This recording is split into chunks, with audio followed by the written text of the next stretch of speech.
Assalamualaikum warahmatullahi wabarakatuh. Selamat pagi teman-teman semua. Selamat pagi kepada dosen kami yang terhormat Ibu Verina. Terima kasih sudah hadir pada kegiatan kita hari ini. Puji dan syukur juga kita ucapkan kehadirat Allah Subhanahu wa Ta'ala atas segala anugerah dan segala rahmat dan juga nikmatnya, serta sholawat dan nabi dan salam kepada Nabi Muhammad SAW. Semoga semuanya dalam keadaan sehat walafiat ya hari ini, dan semoga Allah selalu memberikan keberkahan kepada kita semua yang telah hadir pada hari ini, yang sudah meluangkan waktunya untuk mendengarkan materi pembicaraan saya pada hari ini. Kepada hadirin yang terhormat, perkenalkan, nama saya Primarini Utami. Saya akrab dipanggil Rini. Saya adalah mahasiswa dari Universitas Al-Azhar Indonesia, angkatan 2018. Saya sekarang mengambil jurusan Public Relations. Dan pada kesempatan hari ini saya akan berbicara tentang hobi yang kerap saya lakukan dalam keseharian saya akhir-akhir ini, yaitu memasak. Sebelumnya dari kecil pun saya juga suka sekali memasak, dan selain itu saya juga akan menjelaskan bagaimana sih memasak ini membantu saya dalam menjaga kesehatan mental saya. Judul saya kali ini cukup menarik, yaitu A Healthy Mind in a Healthy Body. Dan dalam keseharian saya ini banyak sekali kegiatan yang harus saya lakukan dalam satu hari, dan terkadang kegiatan-kegiatan tersebut jika saya lakukan secara terus-menerus itu akan membuat saya merasa kewalahan, dan terkadang juga hampir membuat saya merasa tertekan. Belum lagi karena pandemi COVID-19, di mana semua kegiatan, semua rutinitas kita ini yang sehari-hari harusnya dikerjakan di luar rumah, malah kita kerjakan dalam rumah. Dan hal tersebut membuat saya khawatir dan membuat saya lebih aware akan kesehatan mental saya, karena secara tidak langsung saya merasa seperti saya terperangkap di rumah sendiri dengan segala kehektikan yang terjadi di dalam rumah, karena semua orang mengerjakan kerjaannya, rutinitas sehari-harinya dalam rumah dalam waktu yang bersamaan. Maka dari itu seringkali saya mencari kegiatan untuk mendistraksi pikiran saya di sela-sela waktu kosong, seperti sebelum makan siang, pagi-pagi sebelum sarapan, beberapa jam sebelum makan malam. Dan di situ saya memasak, dan dari memasak itu membantu mengekspresikan diri saya sekaligus melepas penat dengan melakukan hobi saya itu, yaitu memasak. Dan dari membuat kreasi-kreasi makanan baru, membuat ulang resep-resep yang saya temukan di internet, hingga menghias makanan di piring yang sudah saya buat, itu sudah cukup melepas penat saya dari semua kegiatan yang saya lakukan dalam satu hari itu, dan biasanya menenangkan juga.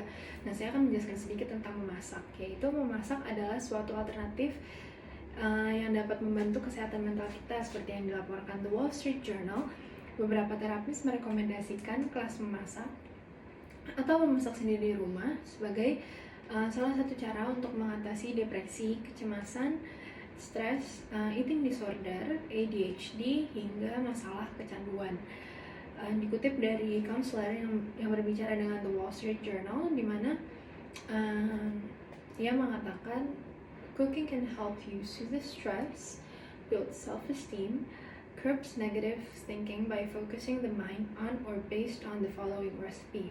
Dimana memasak makanan sendiri biasanya memang lebih sehat secara fisik, tapi memasak sendiri di rumah juga mempengaruhi dan memberi banyak manfaat bagi kesehatan mental kita.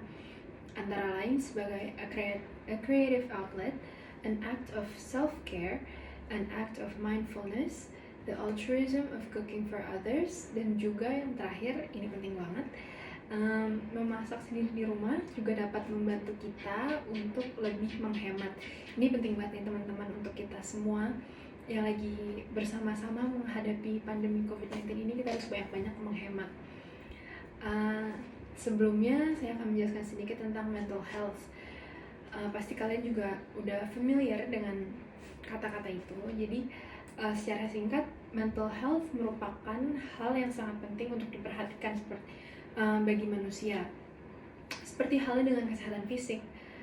Karena dengan sehatnya kesehatan mental seseorang, maka aspek kehidupan yang lain dalam dirinya akan bekerja secara lebih maksimal.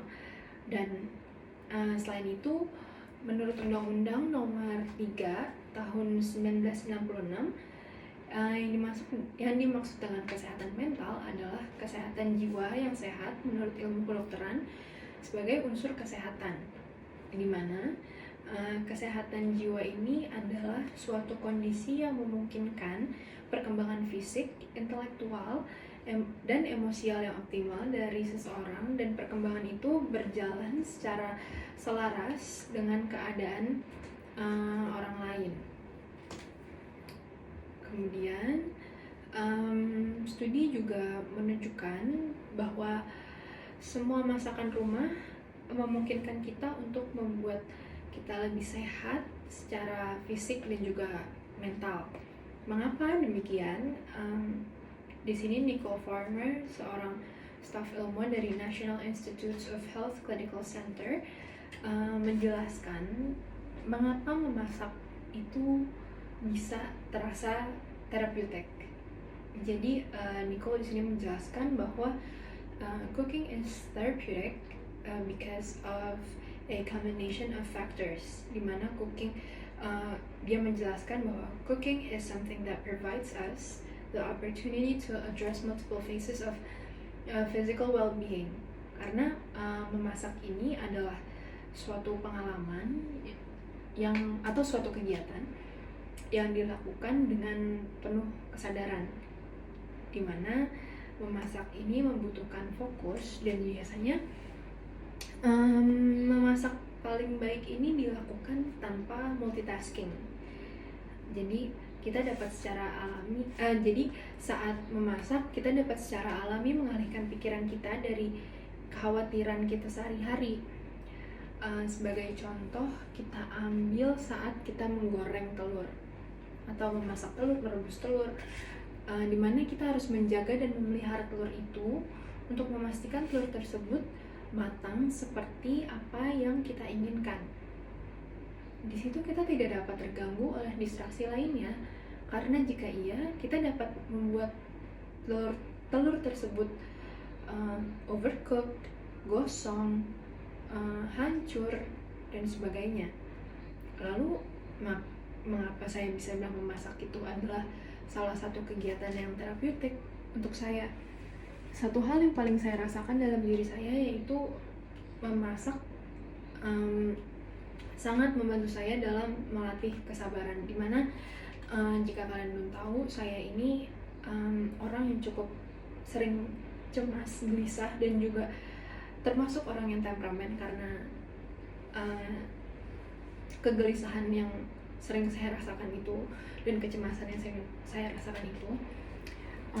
Jadi dari masak ini, dia mengajarkan saya bahwa everything takes time, dan because the more patient you become, the greater the outcome. Dan dari memasak juga mengajarkan saya untuk trust the process in everything. Jadi kalau misalnya saya ingin jadi misalnya ketika saya sedang merasa cemas, saya biasanya melatih diri saya untuk sabar. Dan bagaimana cara saya melatih sabar itu? Ya dengan memasak. Jadi memasak ini mengajarkan saya untuk trust the process in everything I do, in everything you do.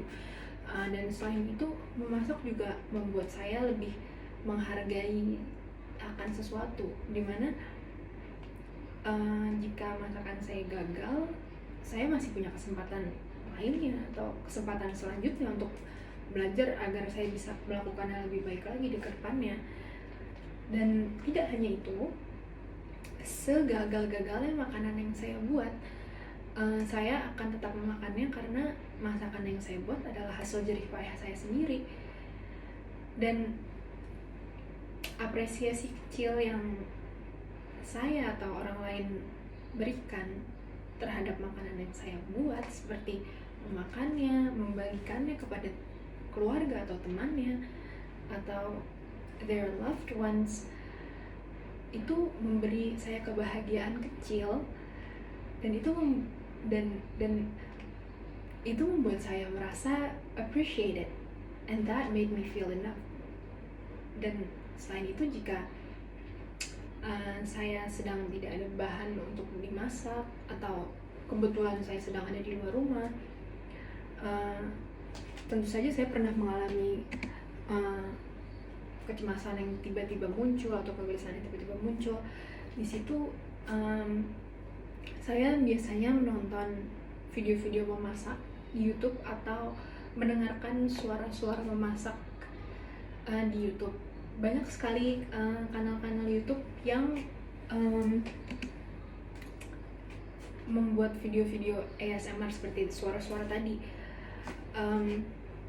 Itu dapat membantu menenangkan pikiran saya, dimana kalau saya sedang merasakan kegelisahan itu, kepanikan itu, seperti kanal YouTube-nya Anna Park, yaitu With Anna, atau Japanese Food Music, Peaceful Cuisine, Hanse, Zois, dan sebenarnya masih banyak lagi. Namun materi yang saya berikan atau paparkan hari ini adalah salah satu dari sekian banyak berdasarkan pengalaman saya saja. Semoga pemaparan materi yang saya berikan pada hari ini bermanfaat bagi kita semua. Dan jika ada kesempatan, waktu, atau sela-sela waktu kosong, mungkin cara yang saya berikan tadi bisa langsung diaplikasikan atau dilakukan di rumah. Itu boleh sekali. Semoga insya Allah itu dapat membantu. Dan terakhir, mohon maaf jika ada salah kata dalam pembicaraan saya pada hari ini. Akhir kata saya ucapkan terima kasih atas waktu dan perhatiannya. Sekian dari saya, selamat menjalani aktivitas kembali. I hope everyone is staying positive and testing negative during this COVID-19. Jangan lupa diperhatikan juga protokol kesehatannya. Saya Rini. Wassalamualaikum warahmatullahi wabarakatuh.